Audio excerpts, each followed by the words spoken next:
Yo! Yes, everybody, we are back with some more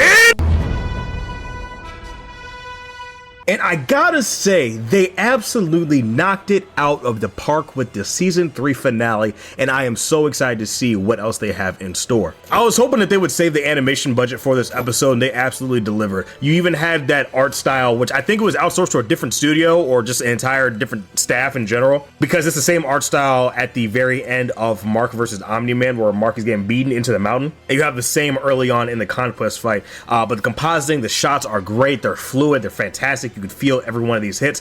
They did a great job adapting this. Steven Yeun killed it. Jeffrey Dean Morgan killed it as Conquest. I love the additions that they had. 10 out of 10 finale. Can't wait to see what they do. Now, we gotta talk about the dumbest decision I have seen in comic book media in a hot minute. Now, I gotta be pretty sparing in what I use in show because obviously Amazon will clap the out of my channel. But Mark presumably kills Conquest. He literally caves his skull in with these vicious headbutts. They did a phenomenal job animating this, and it's just so gory and brutal. And Mark does the right thing, and he asks, let me see his body, just to make sure the job was finished. And so he's thinking, okay, my job is done. He's no longer a threat. And throughout the season, Cecil and Mark have had this big fallout, and they are, going their separate ways, but they still need to protect the planet together. And Cecil goes to the trouble of showing Mark a fake dead body and actually has Conquest held underground so that he can presumably heal, wake up, and tell them about the Viltrum Empire. This has got to be the dumbest shit I have seen in a hot minute. And Cecil's like, oh, well, it's buried under 600 megatons of steel and the place will explode. And you got to understand, Cecil, this man is presumably stronger than Nolan at that time. Now, we haven't really seen Nolan go all out, but this man is presumably stronger than Nolan. If not for Adam Eve, he would have killed Mark, and Nolan decimated a planet within a couple minutes. What are we talking about? Why would you keep this person alive? And if you're gonna keep him alive, at least take some precautionary measures. You have the signal, that sound, you could put it in his head, just like you did Mark. You can put a bomb in his body, but no, you have him with all these external things to keep him up. Why not have something within his body to keep him restrained? I don't understand. This is foolishness. I understand that it is Cecil's job to make sure that the planet is protected at all times. He's got to do things that aren't always pretty and nice, but this is just moronic. I don't see an upside to keeping Conquest alive, and I was hoping that they would change it from the comics or at least offer a different explanation, but no, it's worse in the show. And I would say this is bad writing or anything like that, because it's totally something Cecil would do, but it just frustrates me. Because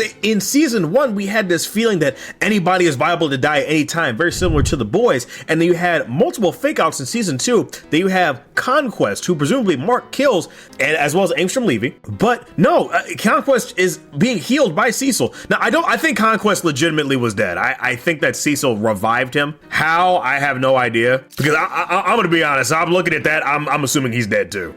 But there are multiple, probably unethical ways that you could keep him alive without just keeping his whole body intact. You could cut off his limbs, you could scar his lungs so it's harder for him to breathe in space.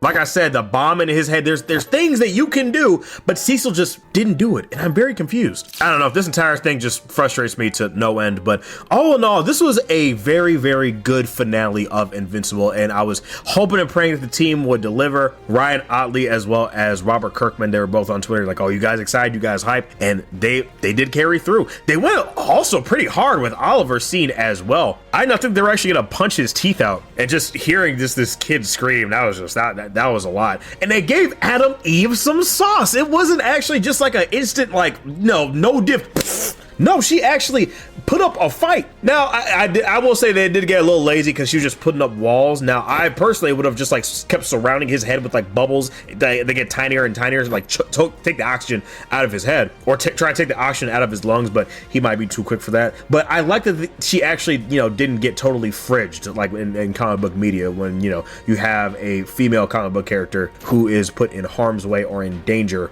just to give the main character cause to fight or just to evoke an emotional response in the main character. Steven Yeun killed that line, man. He really he said it, and he delivered. He said, I can see the future.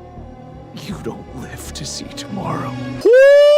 We finally finally get to see Mark standing on some business. Yes, God, I've been waiting for this. Y'all don't understand how long. Listen, you probably do understand because I've been slandering Invincible for like over 2 years at this point, right? But we finally get to see Mark start putting some belt to ass and standing on something. Yes. He understands, yes, bro. Some people just gotta go. Some people gotta be going to get better, bro. That's just how it is. Cause they just won't stop. Also, I'm very curious to see what they're doing with this whole Damien Darkblood thing because this is totally new. This wasn't in the comics, so this is completely uncharted territory. I have no idea what they're gonna do with this. Invincible goes to hell. I don't know. I guess we'll meet Wolverine in there or something. I have no idea what's going on, but yeah, let me know down in the comments below what you guys think of Invincible's season 3 finale. Do you guys enjoy it? Did you hate it? I personally thought that it was very well done. I'm very curious to see what else they have cooking up over there at Blue Sky Studios. I'm hoping that we get some more budget. I'm hoping that we get some more consistency as far as the animation goes. I'm hoping the art style gets some sort of revamp because it still is pretty jarring going from something like Castlevania to Invincible. So I hope Invincible isn't yearly. I hope it does go to like a 1.5 to 2 year schedule. It would suck, don't get me wrong, but I want the show to look as good as possible. But the writing is still good. The writing is still tight. I hope they frame Mark's fights better. I hope we're past Mark getting consistently bitched all the time without giving it back to people. So I'm so glad we're past that because it was just extremely frustrating as a viewer. So I know a lot of people generally were pretty upset with how Mark was treated throughout this season when we're told how much stronger he is, but it didn't really show it. But I am glad we are now at the point in the story where actually, besides actually being a fucking issue himself, he has a bit more confidence in himself. And while he is going down a darker road, as we see at the end of season 3, where he resolves like, hey, there are some people that just gotta go, and I cannot take that chance anymore for a person that I love to get hurt. I will kill them. While it's gonna be very interesting to see how that goes, I do feel like the payoff with Conquest was very well warranted. There is a lot of frustration with the Conquest fight that I've been seeing from online reactions, and people are thinking, Mark, why are you getting beat up? Why are you letting him hit you? Put your hands up. Like I've been saying, the video I uploaded yesterday. But people gotta understand that Conquest is a fucking issue. Viltrumites only get stronger as they age, and Conquest is old as hell. They don't get weaker.